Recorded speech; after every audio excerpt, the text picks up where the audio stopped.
Hi hello student, hello everyone, কেমন আছো প্রত্যেকে? তো আই হোপ প্রত্যেকে ভালো আছো। আর বঙ্গ পাঠশালার আজকের ক্লাসে তোমাদের সকলকে স্বাগত। ওকে, তো আজকের ক্লাস আমরা স্টার্ট করব C2 সাইকেল বা হচ্ছে আলোক শোষণ। ওকে, তো আলোক শোষণ বা ফটো রেসপিরেশন কি, কোথায় হয় এবং কিভাবে হয়, প্রত্যেকটা জিনিস আমরা A to Z জানবো ওয়ান বাই ওয়ান। ওকে, তো চলো আজকে ক্লাস শুরু করা যাক।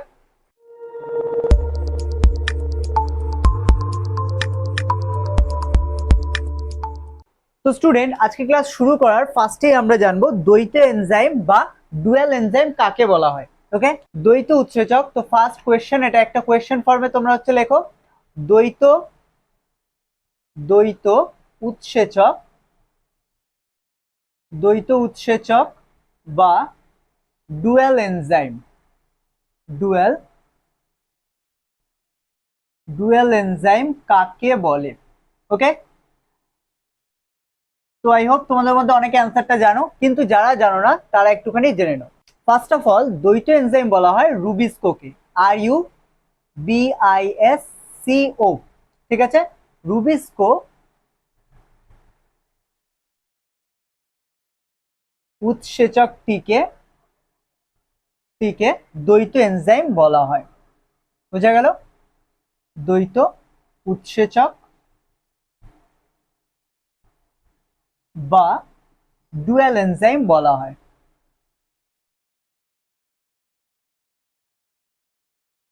এনজাইম বলা হয়। তো কারণ কি, কেন বলা হয়, কারণটা এবার নিচে লেখো। ওকে, কারণ রুবিস্কো, RUBISCO, ঠিক আছে? রুবিস্কো উৎসেচকটি উৎসেচকটি উৎসেচকটি RUBP মানে রাইবিউলোজ বিস ফসফেট এর সাথে CO2 বা কার্বন ডাই অক্সাইড, CO2 বা কার্বন ডাই অক্সাইড, ওকে, CO2 বা কার্বন ডাই অক্সাইড এর বিক্রিয়ার সময়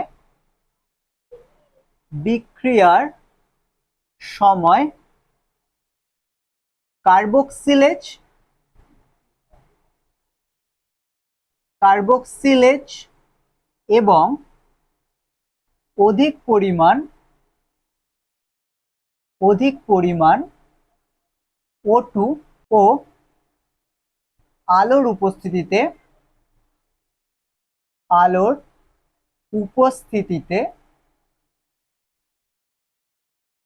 উপস্থিতিতে তাহলে অধিক পরিমাণ O2 ও আলোর উপস্থিতিতে এটি RUBP মানে রাইবিউলোজ বিস ফসফেট এর সাথে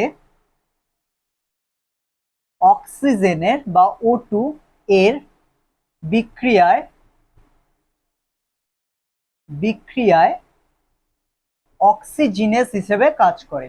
ওকে, অক্সিজিনেস অক্সিজিনেজ হিসেবে কাজ করে। ওকে, ক্লিয়ার এতটা? তাহলে ফার্স্ট থেকে একটু আমরা দেখে নিই কি বললাম। রুবিস্কো উৎসেচকটি দ্বৈত উৎসেচক বা ডুয়াল এনজাইম বলা হয়। কেন বলা হয়? কারণ রুবিস্কো উৎসেচকটি RUBP মানে রাইবিউলোজ বিস ফসফেটের সাথে CO2 বা কার্বন ডাই অক্সাইডের বিক্রিয়ার সময় কার্বক্সিলেজ হিসেবে কাজ করে। একটাই এনজাইম, কিন্তু একবার কার্বক্সিলেজ মানে কার্বন ডাই অক্সাইডকে RUBPর সাথে যুক্ত করতে কাজ করে, আবার একইভাবে যখন কোষের মধ্যে মানে টোটাল বিক্রিয়াটা ক্লোরোপ্লাস্টের মধ্যে হচ্ছে, তাহলে যখন আবার ক্লোরোপ্লাস্টের মধ্যে অক্সিজেনের পরিমাণ বেড়ে যাবে, তখন অক্সিজেন ও আলোর উপস্থিতিতে এটি RUBP এর সাথে যখন অক্সিজেনকে বিক্রিয়া করায়, তখন এটি অক্সিজিনেজ হিসেবে কাজ করে। মানে এটা অক্সিজেনকে এর সাথে যুক্ত হতে যে এনজাইম কাজ করে, এটা ঠিক তারই কাজ করে। বোঝা গেল? তো সেই কারণে রুবিস্কোর পুরো নাম হলো রাইবিউলোজ বিস ফসফেট কার্বক্সিলেজ অক্সিজিনেজ। ওকে, তো এখানে একটা ছোট্ট লাইন লিখে নেওয়া আগে, তারপর আমরা ফুল ফর্মটা লিখবো। যেহেতু অক্সিজেন হিসেবে কাজ করে, তাই তাই রুবিস্কো উৎসেচকটিকে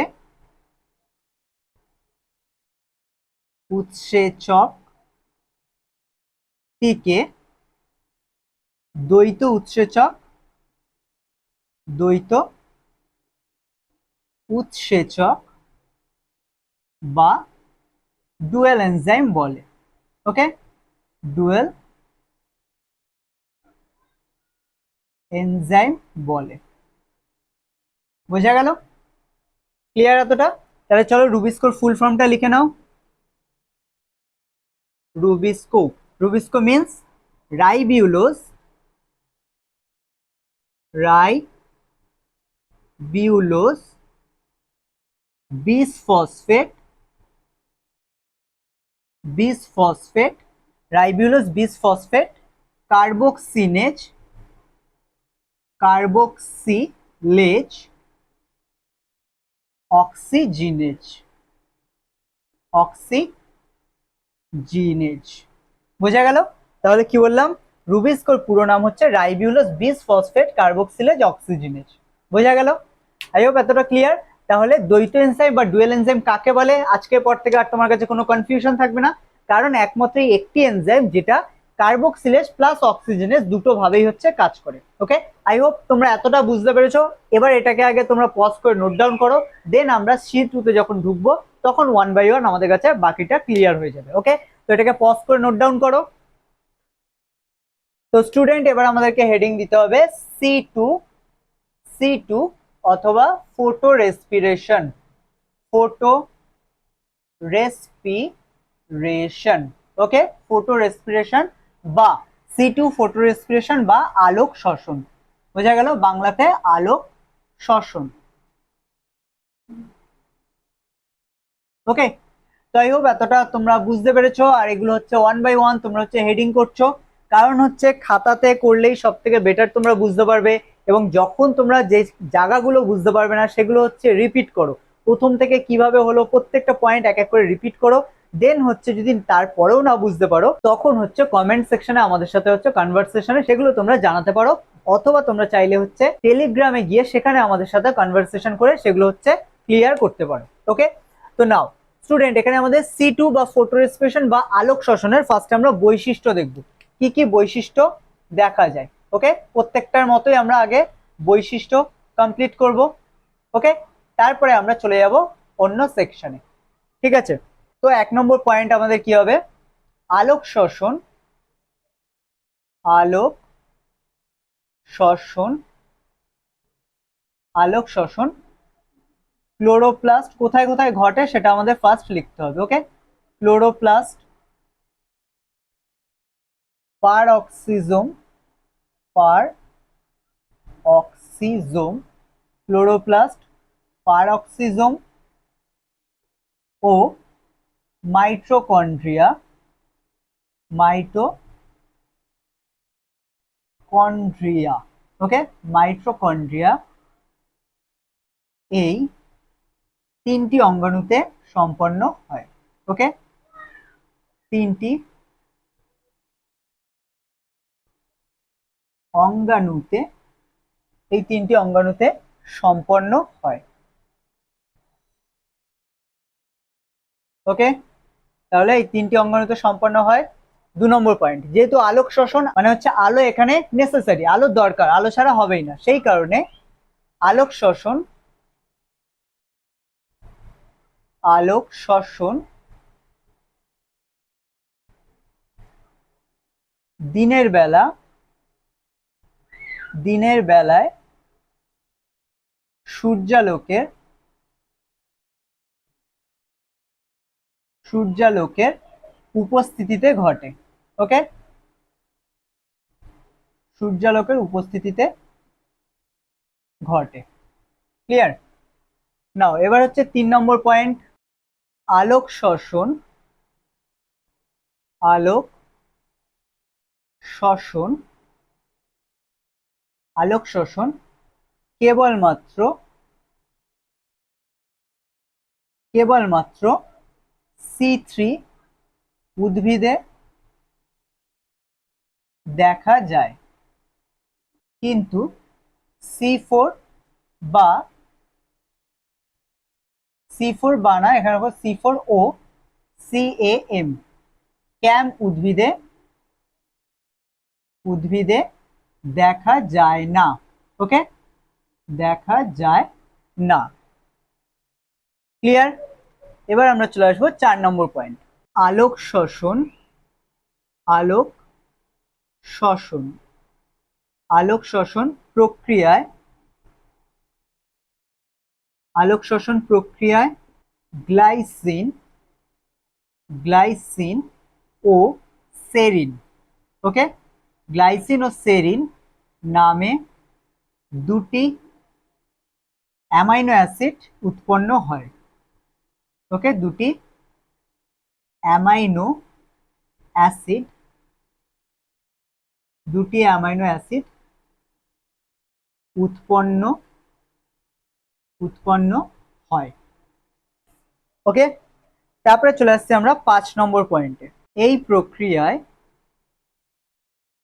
এই প্রক্রিয়ায় মানে আলোক শোষণ প্রক্রিয়ার কথা বলা হচ্ছে, এই প্রক্রিয়ায় এটিপি উৎপন্ন উৎপন্ন হয় না।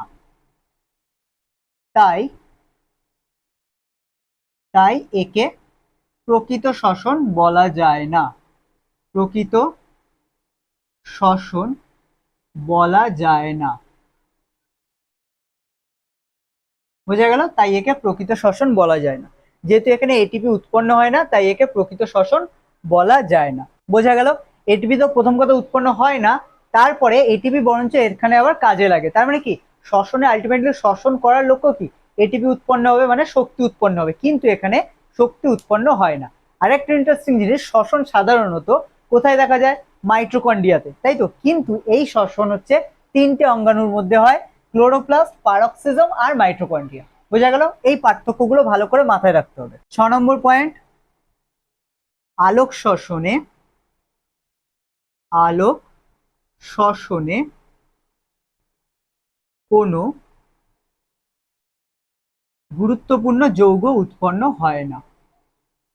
গুরুত্বপূর্ণ যৌগ উৎপন্ন হয় না।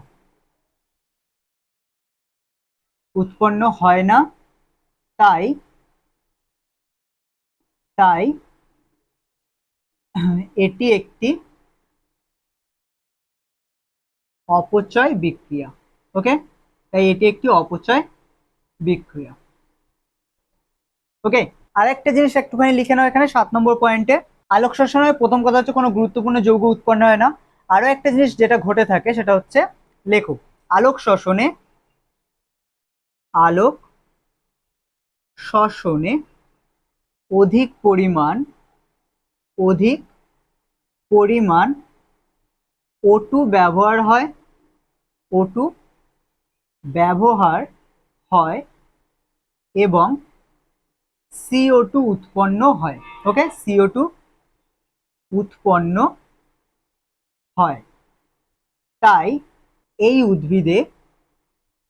উদ্ভিদদের যেসব উদ্ভিদে দেখা যায়, তাই এই উদ্ভিদদের ক্ষয়পূরণ বিন্দু বেশি হয়।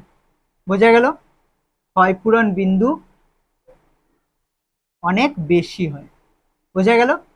অনেক বেশি হয়। ওকে, তাহলে এখানে কি বললাম, যেহেতু এখানে হচ্ছে আলোক শোষণ দেখা যায় এবং সেই কারণে যেসব উদ্ভিদের মধ্যে দেখা যায়, জেনারেলি এটা C3-র মধ্যেই দেখা যায়, আমরা আগেই বলেছি যে C3 উদ্ভিদে দেখা যায়, সেই কারণে কিন্তু এদের ক্ষয়পূরণ বিন্দু অনেক বেশি হয়। আর ক্ষয়পূরণ বিন্দু বেশি হওয়ার জন্য এদের যে সালোক সংশ্লেষের হার সেটা অনেক কম হয়। বোঝা গেল? অ্যাজ কম্পেয়ার টু C4 আর ক্যাম, C4 এবং ক্যামের ক্ষেত্রে কিন্তু সব থেকে বেশি সালোক সংশ্লেষের হার দেখা যায়। ওকে, তো স্টুডেন্ট এগুলো হচ্ছে টোটাল বৈশিষ্ট্য। তো একটুখানি লক্ষ্য করে এখানে কোনগুলো আমাদেরকে আন্ডারলাইন করতে হবে। প্রথম কথা, কোথায় কোথায় দেখা যায়, ক্লোরোপ্লাস্ট, পারক্সিজম, মাইটোকন্ড্রিয়া, এটা আন্ডারলাইন করছো। দ্বিতীয়, আলোক শোষণ দিনের বেলায় সূর্যালোকের উপস্থিতিতেই ঘটে। তাহলে কখন ঘটছে? দিনের বেলা সূর্যালোকের উপস্থিতিতে। 3 নম্বর পয়েন্ট, আলোক শোষণ কেবলমাত্র C3 উদ্ভিদে দেখা যায়। বোঝা গেল? এটা হচ্ছে কেবলমাত্র C3-তে দেখা যায়, আর কোথায় দেখা যায় না? C4 আর ক্যাম। বোঝা গেল? আলোক শোষণ প্রক্রিয়ায় গ্লাইসিন আর সেরিন নামে দুটো অ্যামাইনো অ্যাসিড উৎপন্ন হয়, যেটা অন্য কোনো বিক্রিয়ায় কিন্তু উৎপন্ন হয় না। সেটা একমাত্র আলোক শোষণে হয়, যে দুটো অ্যামাইনো অ্যাসিড গ্লাইসিন আর সেরিন, এই দুটো হচ্ছে উৎপন্ন হয়। ওকে, তারপরে কি আছে দেখো, এই প্রক্রিয়ায় এটিপি উৎপন্ন হয় না। জেনারেলি শ্বসনে কিন্তু এটিপি উৎপন্ন হয়, যে কারণে এটাকে বলা হয় শ্বসন। বোঝা গেল? কিন্তু এখানে এটিপি উৎপন্ন হয় না, তার পরিবর্তে এটিপি আবার ব্যবহার হয়। বোঝা গেল? আর যেহেতু এটিপি উৎপন্ন হয় না, তাই একে প্রকৃত শ্বসন বলা যায় না। ক্লিয়ার? তারপরে দেখো, আলোক শ্বসনে কোনো গুরুত্বপূর্ণ যৌগ উৎপন্ন হয় না, তাই এটি একটি অপচয় বিক্রিয়া। যেহেতু কোনো গুরুত্বপূর্ণ মানে এই টোটাল যে প্রক্রিয়াটা হওয়ার ফলে দরকারি গাছের যা যা দরকারি সেরকম কোনো যৌগ উৎপন্ন হয় না অ্যামাইনো অ্যাসিড ছাড়া, তো সেই কারণে এটাকে অপচয় বিক্রিয়া বলা হয়। এখানে আদার্স কিছু দাগ দেওয়ার নেই, এটা আন্ডারলাইন করার নেই। তারপরে দেখো, আলোক শোষণে অধিক পরিমাণ O2 ব্যবহার হয় এবং CO2 উৎপন্ন হয়, তাই এর ক্ষয়পূরণ বিন্দু অনেক বেশি। এটা শুধু মনে রাখতে হবে, এই সব উদ্ভিদের ক্ষয়পূরণ বিন্দু হচ্ছে অনেক বেশি। বোঝা গেল? তো তোমরা পজ করো, করে হচ্ছে টোটালটা টুকে নাও। ওকে, তো আই হোপ এতটা ক্লিয়ার তোমাদের কাছে। কোয়েশ্চেন থাকলে অবশ্যই কমেন্টে জানাও। ওকে, তো স্টুডেন্ট, এবার আমরা শুরু করব বিক্রিয়া। আলোক শোষণ বিক্রিয়ায় কি কি ঘটে এবং কি কি যৌগ উৎপন্ন হয় তার A to Z আমরা এবার জানবো। ওকে, তো নাও এবার হচ্ছে আমাদের হেডিং হবে বিক্রিয়া। কোথায় কোথায় ঘটে আমরা জানি, তাই তো? তাহলে এবার হেডিং করো বিক্রিয়া। ওকে, নাও ফার্স্টেই যেহেতু ঘটে আমাদের কোথায়, ক্লোরোপ্লাস্টে। ওকে, তাহলে ফার্স্ট আমাদের পয়েন্ট মানে হেডিং চলে আসবে বিক্রিয়ার মধ্যে ক্লোরোপ্লাস্ট। ওকে, ক্লোরোপ্লাস্ট। ওকে, তাহলে ফার্স্ট আমাদের হেডিং কি চলে আসলো, ক্লোরোপ্লাস্ট। বোঝা গেল? এবার নাও, ক্লোরোপ্লাস্টে কি বিক্রিয়া করে? যেহেতু আমরা বলেছি অক্সিজেন যখনই বেশি হয়ে যাবে তখন RUBP মানে রাইবিউলোজ বিস ফসফেটের সাথে এটা বিক্রিয়া করবে। দেখো, তো শুরু করে দাও। RUBP রাইবিউলোজ বিস ফসফেট প্লাস হচ্ছে অক্সিজেন, মানে অক্সিজেনের অধিক উপস্থিতিতে ঘটে। ওকে, এখানে আমাদের যে এনজাইম কাজ করবে তার নাম রুবিস্কো। RUBISCO। ঠিক আছে, রুবিস্কো এনজাইম এখানে কাজ করছে। ওকে, এখানে কি কি উৎপন্ন করছে? দুটো যৌগ উৎপন্ন করছে। এক হচ্ছে 3-ফসফোগ্লিসারিক অ্যাসিড, ফসফোগ্লিসারেট, 3-ফসফোগ্লিসারেট প্লাস 2-ফসফোগ্লাইকোলেট। ওকে, গ্লিসারেট আর গ্লাইকোলেট। ওকে, বুঝতে পারলে? এবার নেক্সট স্টেপে রিয়াকশন করবে কি আমাদের 2-ফসফোগ্লাইকোলেট, কারণ 3-ফসফোগ্লিসারিক অ্যাসিড আবার হচ্ছে RUBP তৈরি হতে পারে। আমরা যেটা হচ্ছে C3 তে দেখেছিলাম যে 3-ফসফোগ্লিসারেট, যেটাকে অ্যাকচুয়ালি শর্টে বলা হয় 3PGA, মানে 3-ফসফোগ্লাইসেরিক অ্যাসিড। ওকে, এটাকেই বলা হয় 3-ফসফোগ্লিসারেট। ওকে, তাহলে এটা রিজেনারেট করে মানে এটা পুনরায় গিয়ে RUBP তৈরি করতে পারে। এটা আমাদের এখানে না জানলেও চলবে। তো এটা হচ্ছে বেসিক্যালি C3 সাইকেলে চলে যায়। ক্লিয়ার? এবার আমাদের যেটা পরের স্টেপ হবে সেটা হচ্ছে 2-ফসফোগ্লাইকোলেট। 2-ফসফোগ্লাইকোলেট, গ্লাইকোলেট, 2-ফসফোগ্লাইকোলেট প্লাস হচ্ছে H2 মানে জল, জলের সাথে এটা বিক্রিয়া ঘটাবে। বোঝা গেল? এখানে আমাদের এনজাইম কি হবে, ফসফোগ্লাইকোলেট, ফসফাটেজ। ওকে, ফসফাটেজ, ফসফোগ্লাইকোলেট ফসফাটেজ, এটা আমাদের এনজাইম। এখানে আমাদের উৎপন্ন যৌগ কি হবে, glycolate. Okay, glycolate plus H3PO4 মানে ফসফরিক অ্যাসিড। বোঝা গেল? H3PO4 হচ্ছে ফসফরিক অ্যাসিড। বোঝা গেল? তাহলে এখানে বোঝার চেষ্টা করো দুটো লাইন। কি কি বললাম? RUBP এর সাথে O2 বিক্রিয়া করছে, এখানে আমাদের রুবিস্কো, যেটাকে আমরা বলছিলাম দ্বৈত এনজাইম বা দ্বৈত উৎসেচক, সেই এনজাইমটা এখানে কাজ করছে, করে তৈরি করছে 3-ফসফোগ্লিসারেট আর 2-ফসফোগ্লাইকোলেট। পরের স্টেপে আমাদের বিক্রিয়া করছে 2-ফসফোগ্লাইকোলেট জলের সাথে, বিক্রিয়া করে উৎপন্ন করছে গ্লাইকোলেট। এখান থেকে কি হচ্ছে, 2 নম্বর পজিশনে যে ফসফরাস ছিল সেটা বেরিয়ে যাচ্ছে, অনলি গ্লাইকোলেট পড়ে আছে। বোঝা গেল? আর এখান থেকে ফসফরাস জলের সাথে বিক্রিয়া করে তৈরি করছে ফসফরিক অ্যাসিড। আর যেহেতু এখানে হচ্ছে ফসফোগ্লাইকোলেট থেকে হচ্ছে ফসফাটেজ মানে ফসফরাস গ্রুপ বেরিয়ে যাচ্ছে, সেই কারণে উৎসেচকের নাম ফসফোগ্লাইকোলেট ফসফেটেজ। বোঝা গেল? ঠিক আগের বিক্রিয়াগুলো যেভাবে আমি তোমাদের বলেছিলাম যে যখনই কোনো বিক্রিয়া হবে সেখানে কিন্তু আলটিমেটলি যে বিক্রিয়াগুলো হচ্ছে মানে এখানে হয় বিক্রিয়ক অথবা বিক্রিয়াজাত, তাদের উপর ডিপেন্ড করেই কিন্তু এনজাইমের নাম হয়। ঠিক আছে, সেই কারণে এনজাইমের নামটা খুব ভালো করে মনে রাখতে গেলে তোমাকে ভালো করে বিক্রিয়ক অথবা বিক্রিয়াজাত পদার্থের উপর ফোকাস করতে হবে। বোঝা গেল? এবং সেখান থেকে নামটাকে ভালো করে বুঝতে হবে। ক্লিয়ার? তো এতটা বুঝতে পেরেছো? এবার চলে যাবে তার পরের স্টেজে। আচ্ছা, এগুলোকে তোমরা 1 নম্বর 2 নম্বর করে পয়েন্ট করে নিও। ওকে, 1 নম্বর 2 নম্বর করে পয়েন্ট করে নিও। তাহলে ক্লোরোপ্লাস্ট, ক্লোরোপ্লাস্টের পরে বিক্রিয়া কোথায় হবে? ক্লোরোপ্লাস্টের পরে আমাদের গ্লাইকোলেট চলে যাবে পারঅক্সিজমে। ওকে, তো আমাদের এখানে হবে পার অক্সিজোম। ওকে, পার অক্সিজোম। তাহলে এবার যে বিক্রিয়াগুলো হবে সেগুলো প্রত্যেকটাই পারঅক্সিজমে ঘটবে। পারঅক্সিজমে কি আসছে? Glycolate, glycolate. Okay, glycolate plus O2 মানে অক্সিজেন এখানে বিক্রিয়া করছে। বিক্রিয়া করে কি উৎপন্ন করছে? গ্লাইকোলেট অক্সিজেনের সাথে বিক্রিয়া করে উৎপন্ন করছে গ্লাই অক্সিলেট, গ্লাই অক্সিলেট। ওকে, গ্লাই অক্সিলেট প্লাস H2O2। বোঝা গেল? এবার এখানে মনে রাখতে হবে এখানে কোন এনজাইম হচ্ছে কাজ করে। গ্লাই অক্সিলেট যেহেতু অক্সিজেনের সাথে বিক্রিয়া করছে সেই কারণে এখানে নাম হবে এনজাইমটির গ্লাইকোলেট, গ্লাইকোলেট অক্সিজিনেজ। ওকে, অক্সি যেহেতু অক্সিজেনের সাথে বিক্রিয়া করছে যুক্ত হচ্ছে, তো অক্সিজিনেজ। বোঝা গেল? গ্লাইকোলেট অক্সিজিনেজ। নেক্সট স্টেপে আমাদের কি করতে হবে? যে H2O2 আছে সেটা আবার ভেঙে যাবে, তো সেটাকে আমরা দেখাবো। তাহলে H2O2 ক অণু ভাঙে? 2 অণু। 2 অণু H2O2 বিক্রিয়া করে। এখানে বিক্রিয়ায় কে সাহায্য করে? এখানে বিক্রিয়ায় আমাদের হেল্প করে ক্যাটালেজ নামে একটি উৎসেচক। ওকে, ক্যাটালেজ। ওকে, এখানে আমাদের বিক্রিয়াকে হেল্প করে ক্যাটালেজ নামে একটি উৎসেচক, যার ফলে এখানে H2O2 ভেঙে গিয়ে উৎপন্ন করে 2H2O মানে 2 অণু জল প্লাস হচ্ছে O2। বোঝা গেল? কারণ আমরা জল জারণ ঘড়ির ক্ষেত্রে দেখেছিলাম যে কিভাবে H2O2 ব্রেকডাউন হয়ে সেখান থেকে জল এবং অক্সিজেন উৎপন্ন করে। ওকে, নাও এবার আমরা চলে আসবো নেক্সট স্টেপে। এখানে আমাদের গ্লাইকোলেটও ছিল, তাহলে পরের স্টেপে আমাদের বিক্রিয়া করবে গ্লাইকোলেট। ওকে, সরি, এখানে আমাদের গ্লাইকোলেট হবে না, এখানে আমাদের হবে গ্লাই অক্সিলেট। আমি এটা জাস্ট মিস্টেক করলাম, গ্লাই অক্সিলেট। ওকে, তো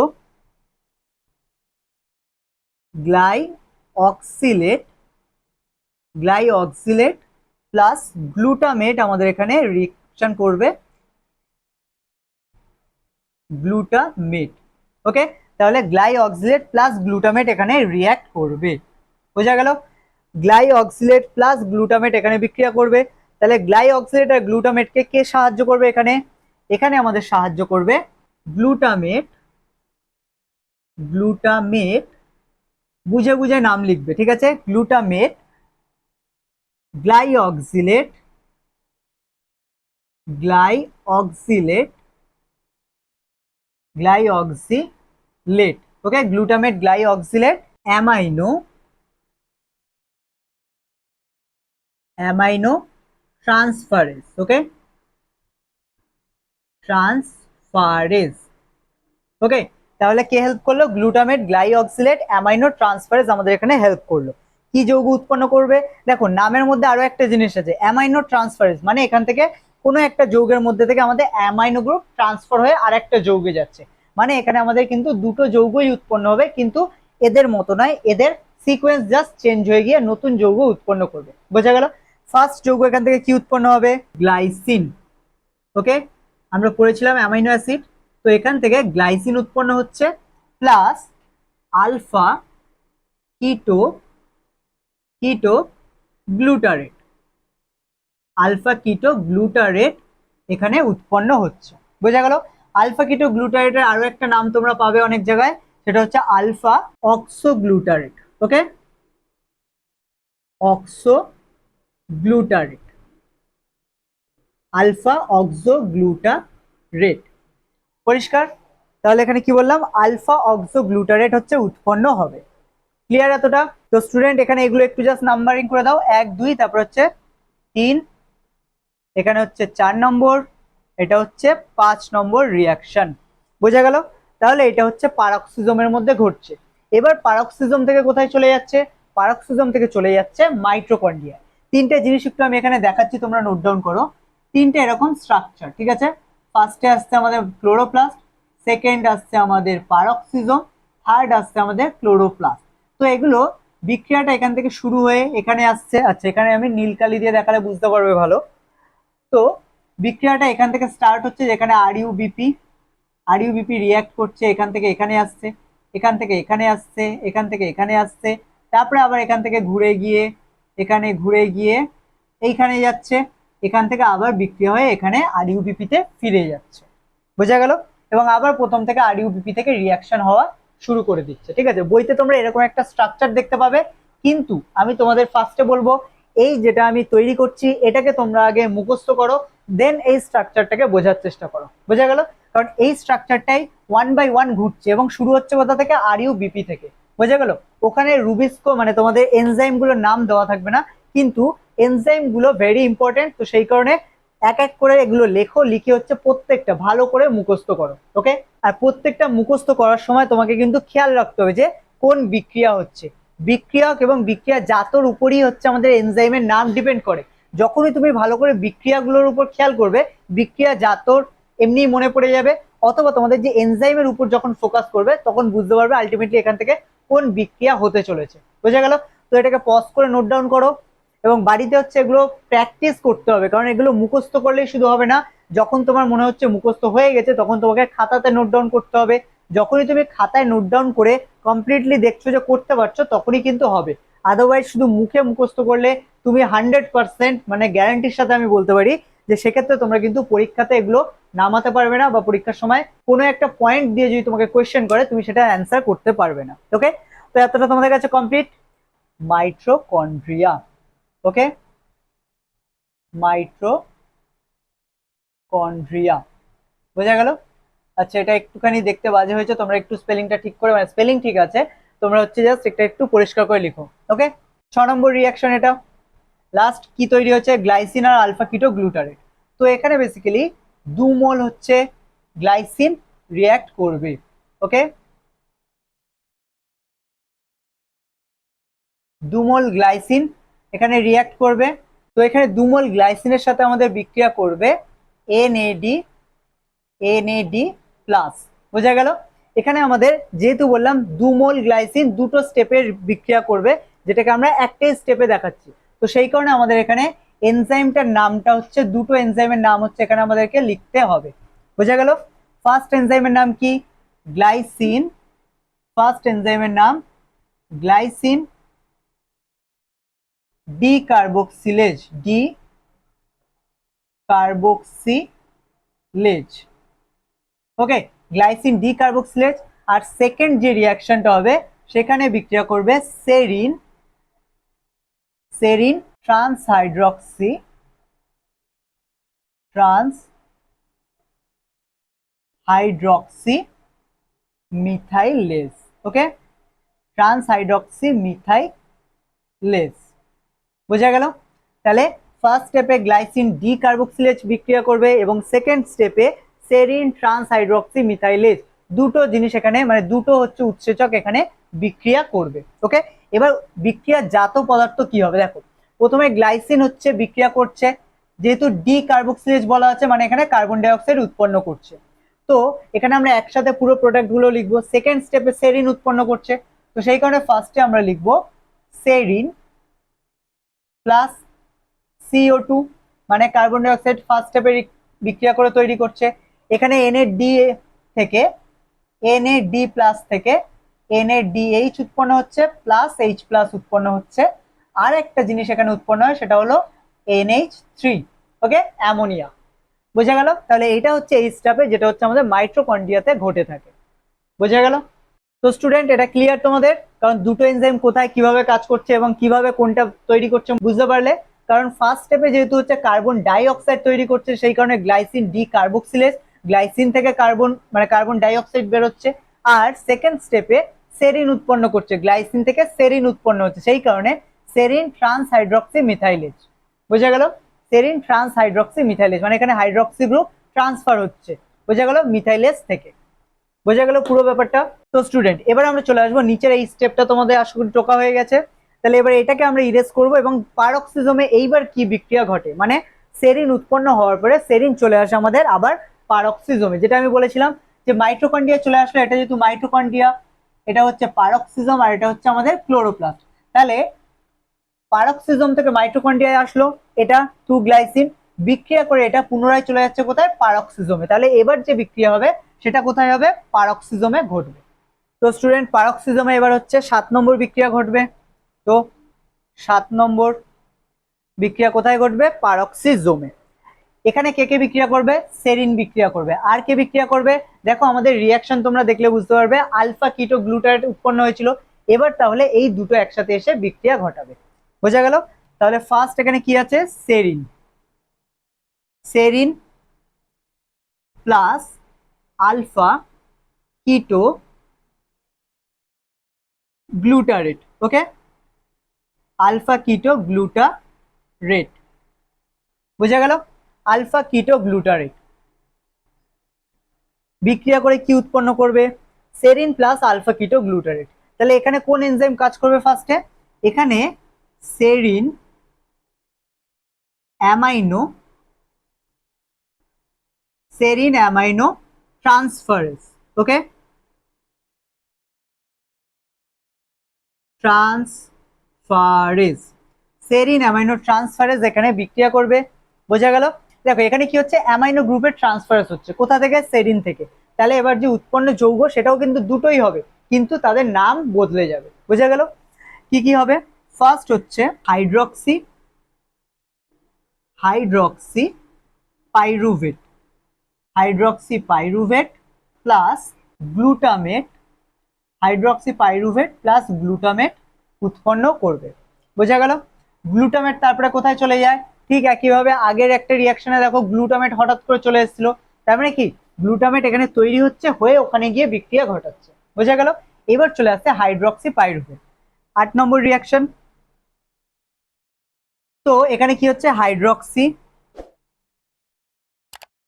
হাইড্রক্সি পাইরুভেট, ওকে, হাইড্রক্সি পাইরুভেট, হাইড্রক্সি পাইরুভেট বিক্রিয়া করবে এখানে NADP, sorry NADH, NADH plus H plus যেটা উৎপন্ন হয়েছিল আগে।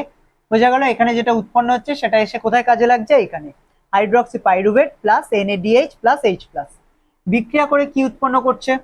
লক্ষ্য করো এখানে কি উৎপন্ন করছে? হাইড্রক্সি পাইরুভেট আছে, তাহলে যে এনজাইম কাজ করবে তার নামও hydroxy, hydroxypyruvate, hydroxypyruvate reductase, okay, reductase মানে এখানে বিজারণ ঘটবে। কার বিজারণ ঘটবে? NADH এর বিজারণ ঘটবে। তার ফলে কি উৎপন্ন হবে? গ্লিসারেট, গ্লিসারেট প্লাস, তাহলে এখানে কি হাইড্রক্সি পাইরুভেটের বিজারণের ফলে কি ঘটছে? গ্লিসারেট প্লাস NAD প্লাস। বোঝা গেল? তাহলে গ্লিসারেট প্লাস NAD প্লাস হচ্ছে এখানে উৎপন্ন হচ্ছে। বোঝা গেল?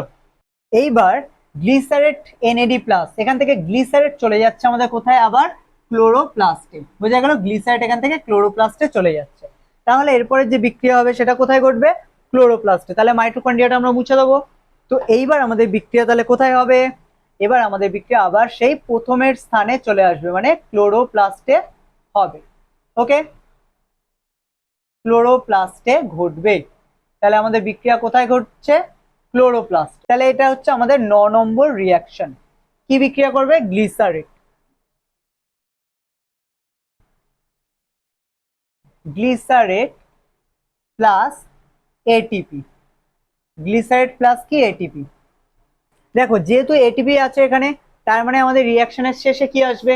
প্রত্যেকটা রিয়াকশনে আমি বলে এসেছি, যখনই কোনো রিয়াকশনে ATP এসে যোগ হবে, সেই রিয়াকশনে যে উৎসেচক কাজ করবে তার নামের শেষে কাইনেজ কথাটা যোগ হবে।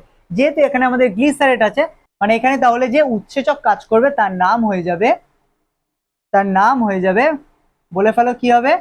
গ্লিসারেট গ্লিসারেট কাইনেজ। ওকে, গ্লিসারেট কাইনেজ, বোঝা গেল? তাহলে এখানে যে এনজাইম কাজ করবে তার নাম কি? গ্লিসারেট কাইনেজ। কি উৎপন্ন করবে? সেই প্রথম যৌগ 3-ফসফোগ্লিসারেট। গ্লিসারেট, ওকে।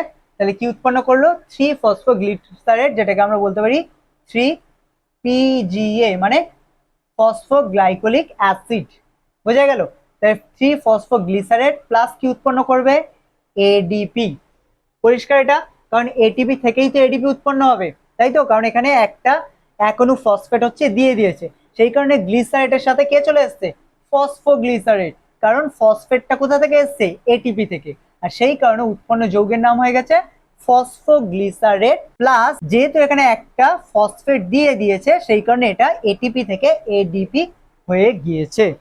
ক্লিয়ার? তো এই হচ্ছে আমাদের টোটাল রিয়াকশন, যেটা আমাদের C2 বা হচ্ছে ফটো রেসপিরেশন বা আলোক শোষণের ক্ষেত্রে দেখা যায়। ওকে স্টুডেন্ট, তো আই হোপ পুরো রিয়াকশন তোমাদের কাছে ক্লিয়ার। এবং এর পরে যেটা হয় 3PGA, 3-ফসফোগ্লাইকোলিক অ্যাসিড বা 3-ফসফোগ্লিসারেট, এটা কোথায় চলে যায়? C3 পাথওয়েতে চলে যায় বা কেলভিন চক্রে চলে যায়, গিয়ে সেখান থেকে RUBP মানে রাইবোলোজ বিসফসফেট উৎপন্ন করে।